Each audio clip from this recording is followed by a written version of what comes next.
So here are the three big stories for today. It is Wednesday, July 3rd, 2020. Two of these three big stories are absolutely phenomenally huge. The third is more philosophical and helps you understand what's actually going on. So here, the first one, Trump's plan for NATO is emerging. And so Donald Trump has threatened to leave NATO so many times that, or has appeared to anyway, that for many of his critics, it's a question of when, not whether, he ditched this 75-year-old alliance. In truth, Trump would be unlikely to quit NATO outright, but even if he doesn't formally leave the organization, that doesn't mean NATO would survive a second Trump term intact. Something's going to shift, and I think that's a very fair point that the authors of the political piece are making. Trump would not only expect that European countries drastically increase their spending on NATO, which seems kind of fair that they increase their spending on NATO as part of the alliance, but also undertake what one defense expert familiar with the thinking inside Trump's national security advisory circle, Dan Caldwell, describes as a radical reorientation of NATO. By the way, before you put comments in the comment section below, I'm not a Trump supporter, so don't say, why do you keep supporting Trump? I'm just explaining what the article is saying. We don't really have any choice anymore, Caldwell told Politico, citing rising U.S. debt, flagging military recruitment, and a defense industrial base that can't keep up with both Russia and China. Now, this is the real factor here. The U.S. has its eyes on what's going on with China potentially and can't commit itself fully to fighting with Russia because of what's going on potentially down the line with China. According to these officials, the U.S. would keep its nuclear umbrella over Europe during a second Trump term by maintaining its air power and bases in Germany, England, and Turkey, and its naval forces as well. The bulk of infantry, armor, logistics, and artillery would ultimately pass from the American to European hand. The shift they envision would involve significantly and substantially downsizing America's security role, stepping back instead of being the primary provider of combat power in Europe, somebody who provides support only in times of crisis. And that seems to be, as far as what's going on in Europe is concerned, to be a fair stance to some degree. Not fully withdrawing, but it gets a lot worse. So the game plan is a two-tier NATO system. Member countries that have not yet met the target of spending 2% of GDP on defense wouldn't enjoy the defense largesse and security guarantees of the United States. And Trump made some comment about that some time ago. Trump has consistently expressed that NATO allies rip us off by not meeting the 2% spending target, a decade after the NATO allies pledged to do so at their 2014 summit in Wales. So this has been the expectation for a long time, and many European countries are still not there yet. Now, this is where it gets very ugly and very dangerous. The presumptive GOP nominee is mulling a deal whereby NATO commits to no further eastward expansion, specifically in Ukraine and Georgia. Well, that just makes Ukraine and Georgia ripe for picking for Putin, and negotiates with Russian President Vladimir Putin over how much Ukrainian territory Moscow can keep. Like, how terrible is that? Incentivizing him to do as much as he can now before it's time to negotiate. The U.S. is by far the largest contributor to NATO operations, spending about $860 billion on defense. That represents 68% of total expenditure of NATO countries in 2023. That is, the U.S. is about 70% of all of NATO's spending. Okay, just hear that. That's well over 10 times more than that of Germany, the second largest spending country. A substantial portion of that U.S. expenditure, which amounts to about 3.5% of U.S. GDP, goes to the defense of Europe. So there's a reason why some on the right, and I'm not saying that they should pull out of NATO or anything like that, feel that Europe is kind of not pulling its weight. NATO Secretary Jens Stoltenberg announced that 23 of the 31 non-U.S. NATO members will now make the alliance's 2% target. That's still only about 2/3 that are making the 2% minimum contribution. This is expected to include Germany for the first time since the early 1990s, and that country's hawkish defense minister, Boris Pistorius, appears to be eager to do better, calling for Germany to shoot up to 3.5% of GDP on defense. I'm in favor of sustaining North Atlantic Alliance, but I think that the only way to do that, and I tell this to the Europeans all the time, is for them to assume a lot more of the burden, said Elbridge Colby, who led the development of Trump's national defense strategy as his deputy assistant defense secretary for strategy. We can't be doing 10 times what the Germans are doing anymore, and we've got to be prepared to be tough with them. There's got to be consequences. We want NATO to be active, but we want it to be with the Europeans in the lead. That was the original idea. That was Dwight Eisenhower's idea. Faced with a menacing China, now if you're looking for positive reasons why the U.S. is doing what it's doing, this is why. Faced with a menacing China, the need for making such changes is far more urgent, Colby said. The United States does not have enough military forces to go around. We can't break our spear in Europe against the Russians when we know the Chinese and Russians are collaborating and the Chinese are a more dangerous and significant threat. And they may very well be. Now, there's also kind of a East Asian NATO kind of alliance that's forming between Japan and South Korea, perhaps the Philippines, Australia, and maybe even Indonesia. We'll see how that all plays out. Kieran Skinner, Trump's former policy planning chief under Secretary of State Mike Pompeo, said that we need to right-size America's role in the world's 21st century, and that's what I think this is about. She said, the U.S. is not the world's ATM machine. Now, it's a little isolationist, but she's got a good point. The U.S. is not the world's ATM machine. The U.S. has stepped up its central role in NATO since the Ukraine war began, sending 20,000 additional troops to Europe, making for a total of 100,000 in addition to new air, land, maritime, cyber, and space capabilities. The thinking inside Trump's inner circle is now considering making a deal with Putin on which countries could join NATO, particularly Ukraine and Georgia. Such a plan would scuttle NATO's vague promise of future membership in Ukraine, a policy that Biden has continued, albeit without committing to a timeline. What the Biden administration has done in slow walking, and it's not just Biden, but Germany has been a little slow to bring Ukraine into the fold, has been absolutely terrible, like very frustrating to watch. So it is possible that Ukraine could never join NATO. Trump's tentative plan also involves pressing Ukraine to cede Crimea and Donbas border region to Russia. That is also possible. It's on the table. It's not necessarily so, but Trump would be open to something for closing NATO's expansion and not going back to the 1991 borders for Ukraine. That would be on the table, but that doesn't mean surrendering any other possibility, including supplying large amount of weapons to Ukraine. We just don't know what's going to happen, but I'm not willing to bet on that. Trump replied in remarks that went largely unreported that promising NATO membership to Ukraine had been a mistake, and really why this war started. That's just Russian talking points. Many in the Trump camp openly prefer a non-NATO Ukraine. NATO has already expanded well beyond what we need for anti-hegemonic coalition against Russia, said Colby. Well, clearly it hasn't. Clearly that's not the case, otherwise Russia wouldn't be in Ukraine right now. Critics say pressuring Ukraine to surrender territory would only vindicate Putin's horrific and murderous land grab, but Trump has made it clear that he has as little love for Ukraine as he does for NATO, telling House Speaker Mike Johnson during his visit to Capitol Hill in June that Ukraine is never going to be there for us, and we should pay our troops more instead of sending $60 billion to Ukraine, according to a tweet from Republican Matt Gaetz. Trump was dismissive of Kyiv's goal of driving out the Russians. He's like, if Ukraine wins, what would be the benefit?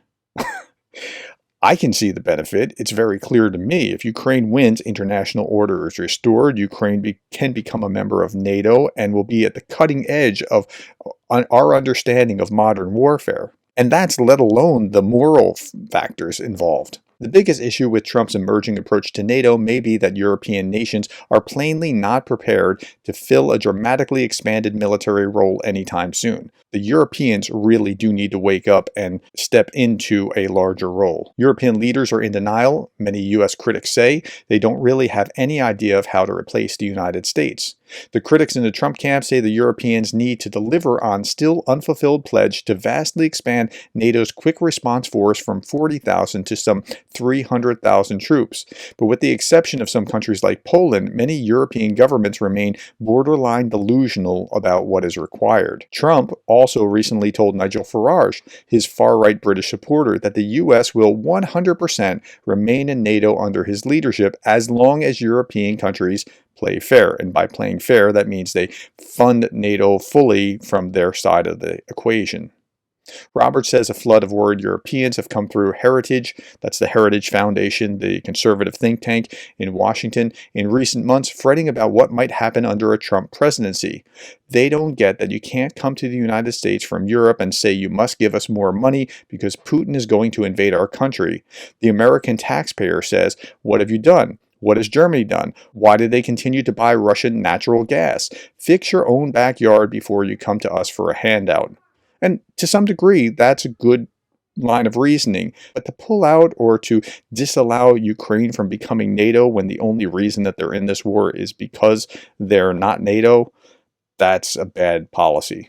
Germany stopped directly importing Russian gas after Putin invaded Ukraine in 2022, but Germany's second and third largest suppliers of natural gas, the Netherlands and Belgium, reportedly still import significant quantities of liquefied natural gas from Russia. Why? What's going on?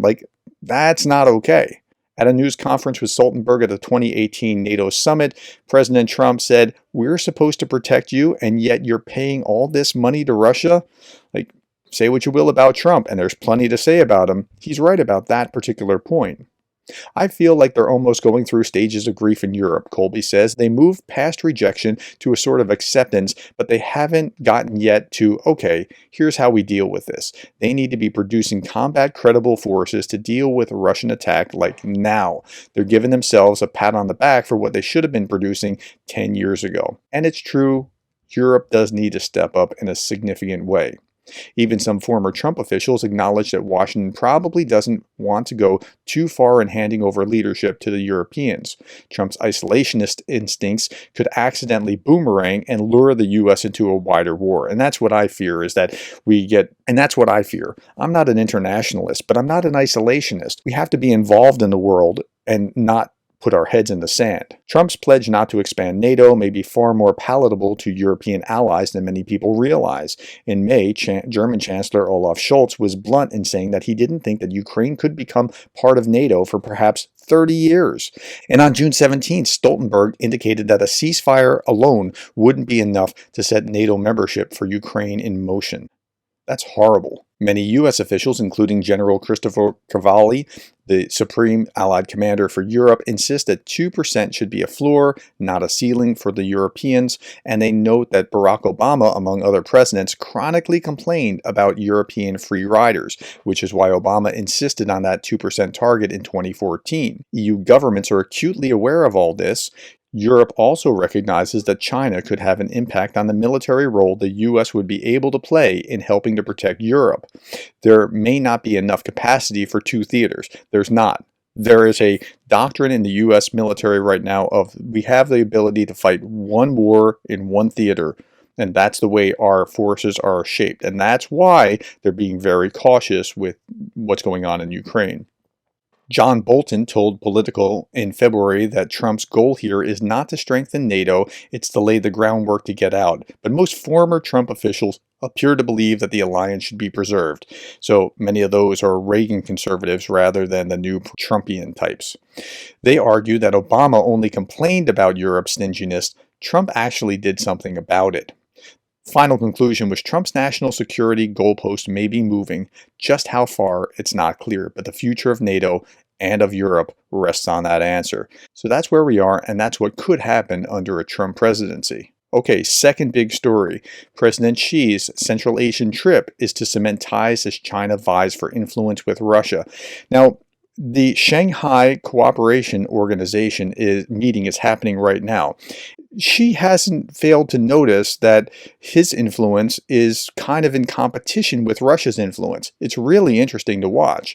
Leaders from China, Russia, and other countries in the global south are gathering in Kazakhstan for the annual meeting of the Shanghai Cooperation Organization, a group that has been described as anti-NATO. Now, they're not a military alliance, but a group that can kind of counterbalance the West. The summit is part of China's efforts to establish what it calls a multilateral world order that is not dominated by the U.S. China's President Xi arrived on Tuesday for a 5-day trip that will include state visits to Kazakhstan and Tajikistan.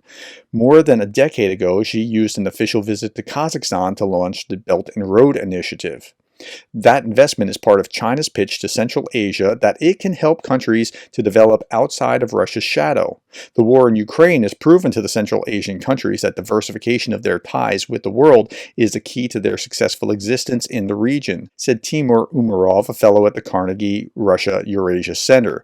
Former Soviet republics have been trying to de-Russify their countries since the fall of the Soviet Union. The war in Ukraine has made the process of replacing Russia with China happen more quickly.